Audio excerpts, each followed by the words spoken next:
capítulos 4 al 6. Su testimonio es la historia de cómo Cristo ha hecho la diferencia en su vida. Qué importante es que demos testimonio, porque dar testimonio lo que es en sí es contar aquello que hemos vivido y cómo vamos a poder callar aquello que nos ha hecho tan bien. Por ejemplo, en mi caso, uno de los primeros capítulos del podcast fue contar mi testimonio, qué es lo que me había pasado para decidirme a crear un nuevo podcast y hablar de aquello que me iba ayudando a crecer espiritualmente y también a contar cómo me había cambiado la vida tras ese encuentro con Cristo. Pues igual le pasó a la mujer samaritana, igual. Y aquí el contexto es mucho más fuerte porque si nos metemos en ese contexto cultural, los samaritanos y los judíos no se llevaban bien. ¿Por qué? Los judíos veían a los samaritanos como herejes, porque lo que estaban haciendo era mezclar la fe judía con otras influencias paganas, es decir, un mix de todo, un poco de aquí, hago esto otro no, o sea, se hicieron como una religión a su medida, por así decirlo. Y esto es muy significativo porque Jesús lo que está haciendo en este caso, al dirigirse a esa mujer samaritana, es romper las barreras culturales y sociales, ya que en aquel tiempo los rabinos ni siquiera hablaban con mujeres en público. Era como muy raro ver a un rabino hablar con una mujer. O sea, muy pero que muy extraño. Entonces, ¿qué es lo que estaba sucediendo aquí en este capítulo 4? Jesús estaba cansado de tanto andar, entonces se sentó junto a un pozo. Y aquí, antes de continuar, cuando él le pide a la mujer de beber, vemos cómo genuinamente se está sometiendo a nuestras limitaciones humanas, porque Jesús es verdaderamente Dios y verdaderamente hombre. Entonces vemos cómo él también pues pasa por cansarse, también se duerme, o sea, es humano. Y esto es lo que nos sucede a nosotros, que en muchas ocasiones estamos cansados, en muchas ocasiones obviamente es necesario dormir, descansar. Y bueno, pues lo que sucede es que le pide a una mujer samaritana de beber. Y el agua lo que está simbolizando es la vida dada por Dios. La mujer cuando le pide beber le impacta porque es como, me estás pidiendo tú de beber a mí, tú que eres judío, yo que soy de Samaria. O sea, no me cuadra. Entonces lo que le responde Jesús es, si conocieras el don de Dios y supieras quién es el que te dice, dame de beber, tú se lo habías pedido a él y él te habría dado agua viva. Agua viva es algo que se repite constantemente en estos capítulos y él está enseñando y repitiéndose sobre esto porque Jesús está prometiendo un agua que sacia la sed para siempre, a diferencia de esa agua física del pozo. Y luego también el agua viva es una referencia al Espíritu Santo y a la vida eterna que Jesús está ofreciendo. Ojo, una metáfora del bautismo y de la gracia de Dios que satisface la sed espiritual del alma, porque lo que suele contrastar en estos capítulos es el alimento que perece, ya se va el alimento, y el alimento que no perece, el alimento eterno. Entonces la conversación va transcurriendo y dice, ¿cómo tienes este agua? Entonces Jesús le sigue explicando a la mujer, todo el que beba de esta agua volverá a tener sed, refiriéndose al agua del pozo. Pero el que beba del agua que yo le dé no tendrá sed jamás, pues el agua que yo le dé se convertirá en él en fuente de agua que brota para vida eterna. Ese agua que Jesús está ofreciendo es la palabra. O sea, y la clave aquí es el que beba del agua que yo le dé. O sea, al final somos humanos, todos tenemos sed. Y esta sed de la que Jesús habla es una imagen de necesidad y anhelo espiritual que todos tenemos. Luego le dice la mujer, Señor, dame de esa agua. Jesús le va reconociendo todo lo que ella ha dicho porque le dice, ven con tu marido, y la mujer le es sincera y habla de como que ella había tenido 5 maridos y el que ahora no tenía no era marido suyo. Y no lo sabía, pero indagando en el estudio me he dado cuenta que no solo está mostrando su conocimiento divino de la vida de la mujer, sino que también podría estar haciendo un comentario simbólico sobre la idolatría de los samaritanos, ya que ellos, como os he comentado, habían mezclado el culto a Dios con la adoración de los falsos dioses.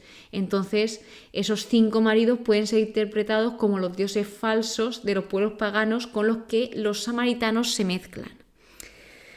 Así que bien, Jesús reconoce que ha dicho la verdad y le sigue diciendo, Dios es espíritu y los que adoran deben adorar en espíritu y en verdad, que esta es la base de la verdadera adoración, adorar en espíritu y verdad, todo esto junto.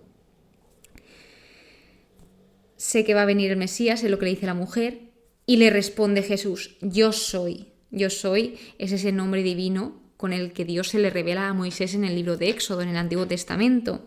Y dice Jesús, yo soy el que está hablando contigo. Es decir, que Jesús le está revelando que Él es el Mesías a la mujer pecadora.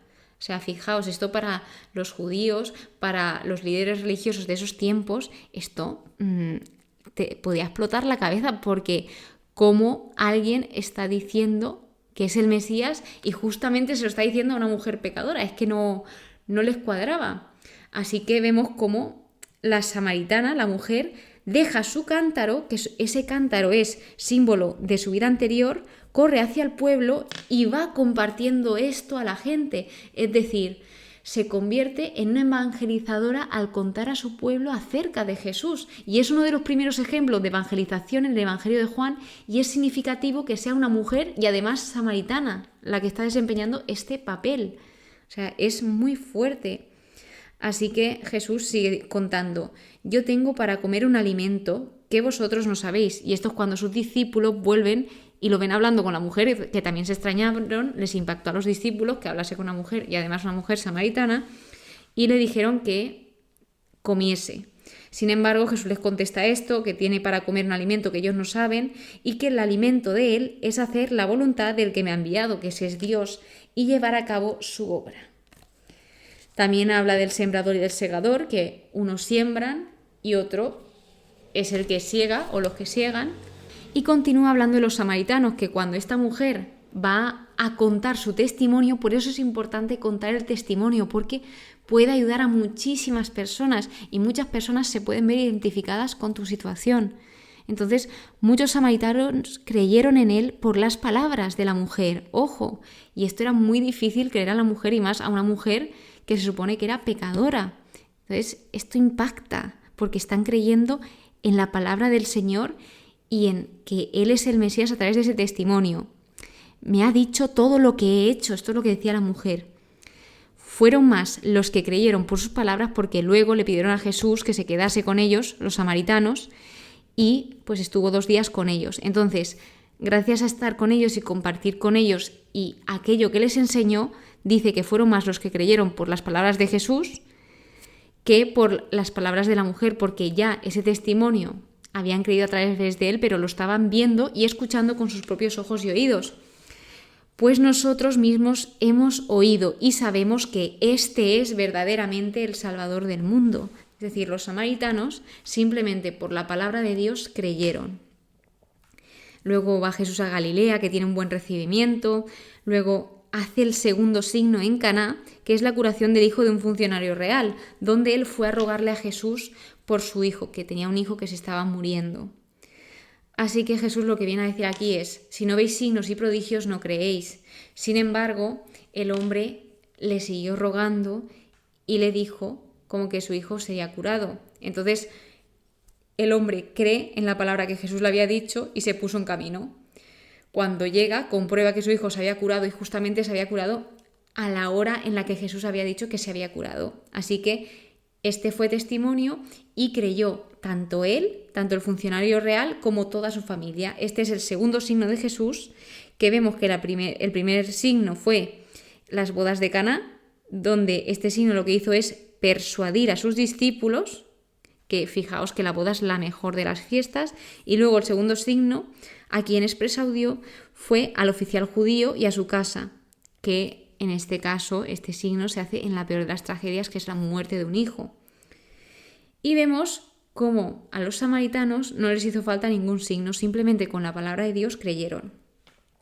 Continuamos con la segunda fiesta en Jerusalén, primera posición a la revelación, el capítulo 5, que es la curación de un enfermo en la piscina de Betseda. Habían enfermos, discapacitados, esperaban la agitación del agua porque decían que un ángel del Señor se lavaba, y con esas olas de cuando se lavaba el ángel del Señor, el primer enfermo que entraba a la piscina se curaba. Sin embargo, lo que le pasaba a este hombre es que no tenía quien le metiese. Llevaba 38 años enfermo y Jesús lo vio y le preguntó que si quería ser curado, porque no todo el mundo acepta ser curado. Jesús le da esa opción, esa libertad de aceptar o rechazar su sanación. Entonces, primero, como que limita el poder de Dios porque le dice que no tenía nadie que le metiese, entonces lo ve un poco imposible, y aquí lo que hace es limitar, como muchas veces nosotros hacemos, limitar esa ayuda de Dios a sus propias ideas, y nos está atreviendo a pensar más allá de lo que su mente concibe, porque muchas veces encasillamos a Dios en un cuadradito y es como, Dios solo puede hacer esto, no puede hacer todo esto, aquello, pero para Dios no hay nada imposible. Es decir, el poder de Dios es infinito. No como nosotros, que somos limitados, pero Dios es ilimitado. Bueno, pues como curó un sábado, ya tenía ahí a todos en contra de él porque había curado un sábado, que el sábado era el día de descanso y se supone que no se debía trabajar según la ley. Entonces Jesús le responde diciendo, mi Padre sigue trabajando y yo también trabajo. ¿Qué vemos aquí? Sí que es cierto que Dios dice que descansa el séptimo día, pero a pesar de descansar ese séptimo día en la creación, no ha cesado de obrar en esa misma creación. Dios en ningún momento toma vacaciones ni toma días libres como lo hacemos nosotros. Es que tenemos que saber diferenciar a Dios del hombre, porque Dios no es igual que nosotros. Entonces, este descanso del séptimo día no se hizo para beneficio de Dios, sino que se hizo para beneficio nuestro, para beneficio del hombre, porque es necesario descansar. Y aquí, cuando está comentando esto, se hace y reconoce que Él es Dios, o sea, Jesús es Dios. Entonces, por esto, los judíos trataban de matarle porque quebrantaba el sábado y además llamaba a Dios su propio Padre, haciéndose a sí mismo Dios. Esto era muy fuerte y muy impactante. Y bueno, y sigue siendo impactante, pero sobre todo en aquella época, ¿cómo podías decir eso? Y más sobre Dios, que ellos como que tenían un respeto enorme.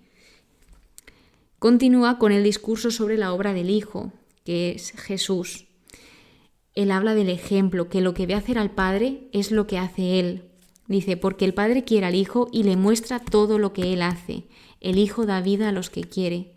El que escucha mi palabra y cree en el que me ha enviado, en Dios, es decir, obtendrá esa vida eterna. No incurrirá a juicio y dice que ha pasado de la muerte a la vida. Ojo, mi juicio es justo porque no busco mi voluntad, sino la de aquel que me ha enviado.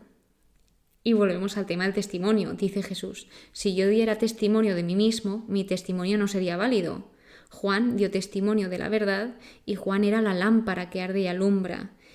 El testimonio que habían dado sobre Jesús no era simplemente de Juan el Bautista, sino de las obras que también había realizado Jesús, del testimonio del Padre, o sea, Dios Padre ya hablaba de Jesús. Las Escrituras, que en esta fuente de vida tienen centro y fin a Jesucristo. En todo momento las Escrituras están señalando a Jesús. Luego también Moisés dio testimonio de Jesús y el Espíritu y los discípulos. Entonces, no él estaba dando testimonio de él, sino que tenía más de una persona que daba testimonio de él. El testimonio de Jesús, por supuesto, es mayor que el testimonio de Juan y dice, las obras que realizo dan testimonio de mí. No recibo la gloria de los hombres. Y dice, si creyerais a Moisés, que ellos se supone que creían a Moisés y en la ley, que eran tan estrictos de que se tenía que cumplir, por ejemplo, en este caso lo del sábado, por lo que estaban denunciando a Jesús por curar en sábado, si creyerais a Moisés, me creeríais a mí, porque él escribió de mí. Podemos conocer la Biblia sin tener su palabra morando en nosotros. Te puedes saber todos los versículos de la Biblia de memoria, pero si no los cultivas y los conservas en tu corazón, ni los pones en práctica, no sirve de nada. La palabra del pan de vida, nueva oposición a la revelación. El capítulo 6 comienza con la multiplicación de los panes, que el pan que da Jesús simboliza la sabiduría, palabra y su cuerpo. Jesús pregunta a Felipe para probarle porque él ya sabía lo que iba a hacer. Y estaba utilizando esta oportunidad, esta pregunta, para enseñar a sus discípulos. Andrés, el hermano de Simón Pedro, dice que había un muchacho con 5 panes y 2 peces, que también he descubierto, que no lo había descubierto hasta ahora, que puede ser que los 5 panes hagan referencia a los 5 libros de la Torá, al Pentateuco, que son 5, los de la ley judía, y luego los 2 peces a las tablas de Moisés. Podía referirse a las tablas de Moisés o a la dualidad de Jesús, que es tanto hombre como Dios. Ojo, esto me ha parecido muy interesante y no lo sabía. Y me acuerdo en este Camino de Santiago que he hecho este año, que en una homilía estaba hablando de los panes y los peces, y en los anteriores evangelios sí que te aparecen los panes y los peces, y comentó el sacerdote: hubo un muchacho y nadie habla de ese muchacho. O sea, gracias a que el muchacho ofreció todo aquello que tenía, todos se saciaron. O sea, también es importante el gesto del muchacho, de que dio esos 5 panes y 2 peces, porque si no hubiese estado el muchacho, no se sabe qué hubiese sucedido. Entonces yo no encontraba esto. Digo, uy, mira que me estudié Mateo, Marcos, Lucas y no salía el muchacho. Y yo buscando al muchacho, pues aquí está el muchacho. Y vemos cómo lo poco es mucho en manos de Jesús, en manos de Dios. Partió, dio gracias, repartió la comida y quedaron saciados. También les dijo a los discípulos que recogiesen lo sobrante para que nada se perdiese. Al ver la gente ese signo, dijeron: este es verdaderamente el profeta que iba a venir. Jesús, sin embargo, huye al monte solo porque querían hacerlo rey, y no era el propósito ni la voluntad de Dios que lo hiciesen rey en ese momento. Jesús se reúne con sus discípulos después de esto, caminando sobre el mar, que los discípulos sienten miedo porque ven a alguien caminar sobre el mar, venir hacia ellos, y les dice Jesús: yo soy, no temáis. Que este mensaje es un mensaje de confianza en medio del miedo. Y el yo soy, os recuerdo que evoca el nombre divino, y que por este nombre Jesús vence a las potencias del mal simbolizadas por el mar, por esas olas. Continúa con el discurso de la sinagoga de Cafarnaún, donde nos recuerda, nos repite que Él es el verdadero alimento por su carne y su sangre.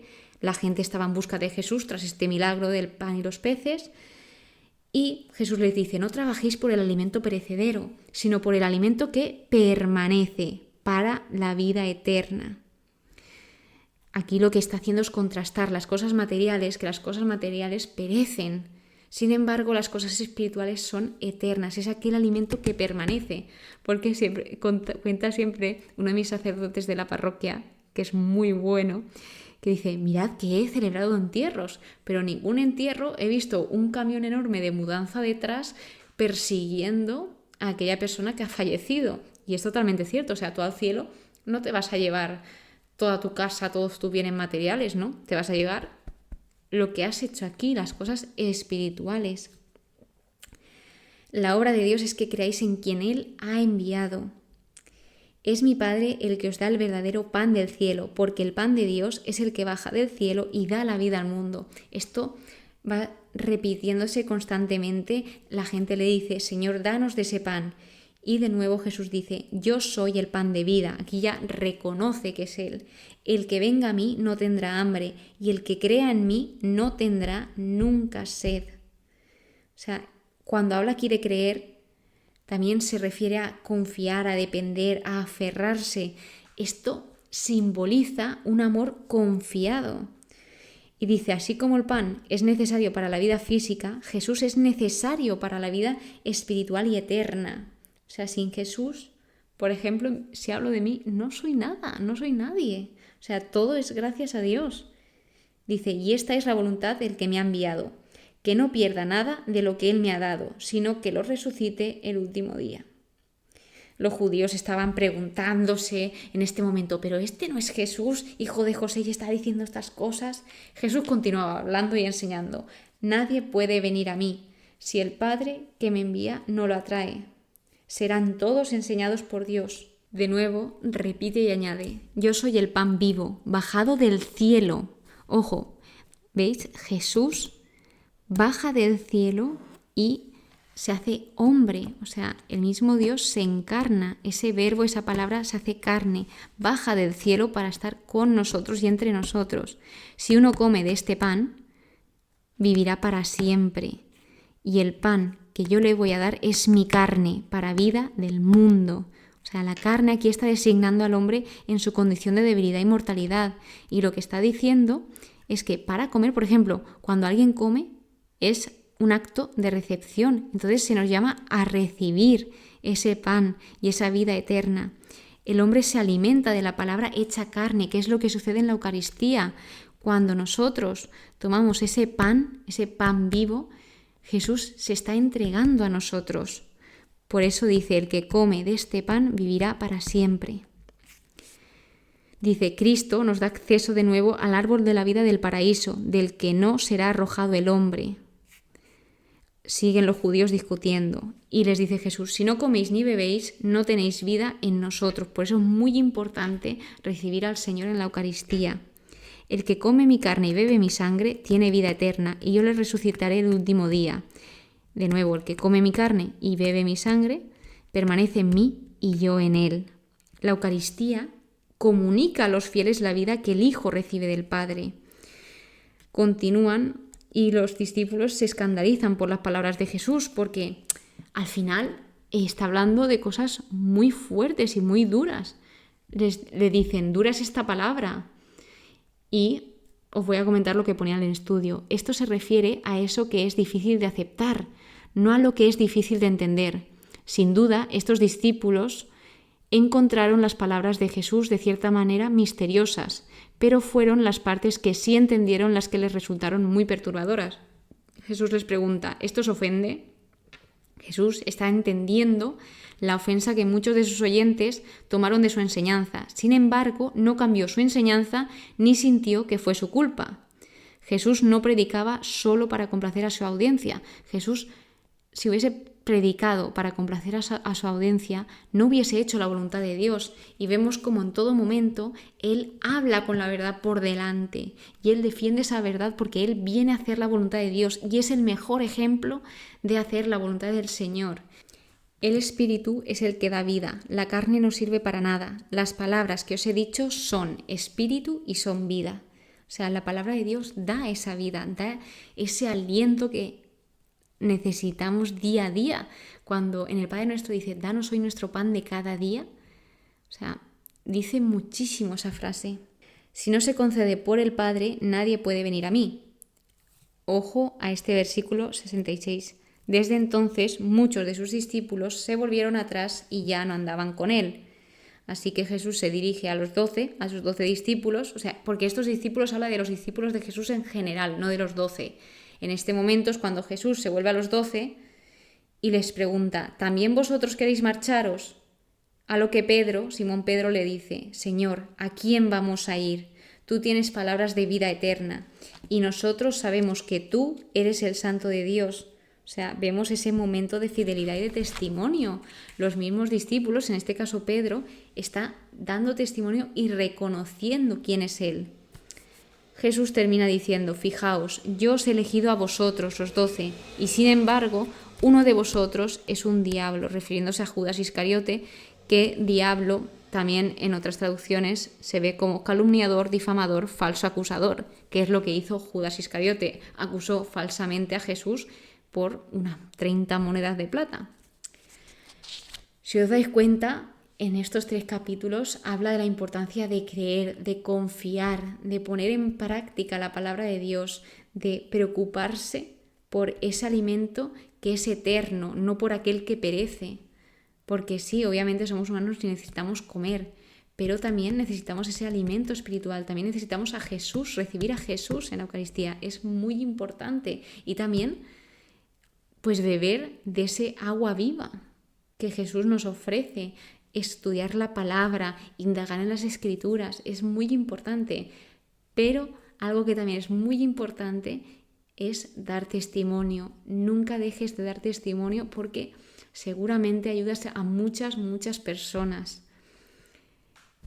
Así que espero que hayas disfrutado este capítulo. Muchísimas gracias por escucharme, muchísimas gracias por estar aquí. Espero que tengas muy, pero que muy buen día y que Dios te bendiga.